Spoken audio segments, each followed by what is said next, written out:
men and women who will join me in delivering our promises to Kenyans. The 9 cabinet nominees President Uhuru Kenyatta picked to assist him in his second-term agenda have only 2 days left before they can argue their cases before the Parliamentary Appointments Committee.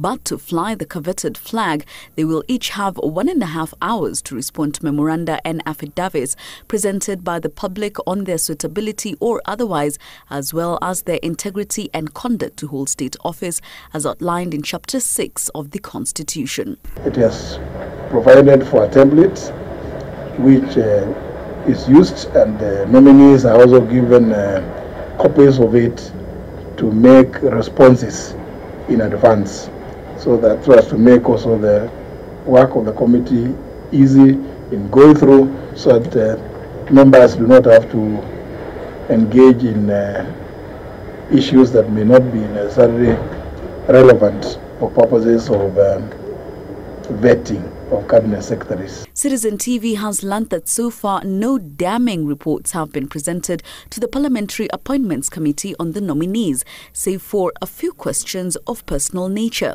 National Assembly Clerk Michael Selai says, quote, the Secretariat has received 1 affidavit and 6 reports on the nominations of some of the Cabinet Secretary nominees.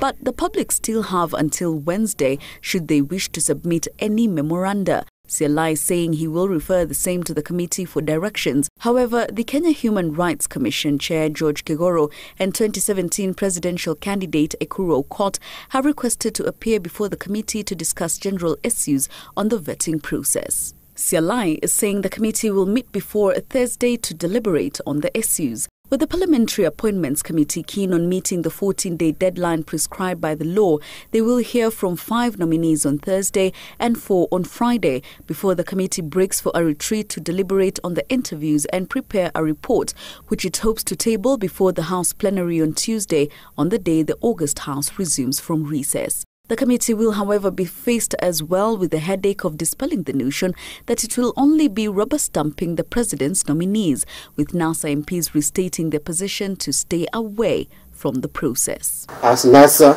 we have said it, and I want to repeat, we do not recognize the legitimacy of Uhuru Kenyatta as appointing authority for both Cabinet Secretary and Principal Secretaries. That's their right. Yeah, just like you see it in plenary. If you can decide to represent your people in Uhuru Park or in Jivaji Gardens, it's something called Bunge Wananchi or some such like places. So it is their right to choose any mode of representation. On Thursday, Head of Public Service, Youth and Gender Affairs nominee Professor Margaret Kobia will be first to face the committee at 9 a.m. Petroleum and Mining nominee John Munyes will follow at 10:30 a.m. and Ambassador Monica Juma, nominated to take up the Foreign Affairs docket, will face the committee at noon. Lands, Housing and Urban Development nominee Farida Karone will appear before the committee at 2 p.m, while East Africa Community and Northern Corridor Development nominee Peter Munya is scheduled to appear before the committee at 3:30. Friday, Keriako Tobiko, nominated to head Environment Docket, will begin the day at 9 a.m. before Water and Sanitation nominee Simon Chelugui sits at 10:30. Ukuri Atani, nominated as Labour Cabinet Secretary, is set to appear before the panel at noon, and Sports nominee Rashida Acheso will be grilled from 2 p.m. The nominees will as well need clearance from the Ethics and Anti-Corruption Commission, the Directorate of Criminal Investigations, the Kenya National Examinations Council and the Higher Education Loans Board. Jackie Maribe, Monday Special.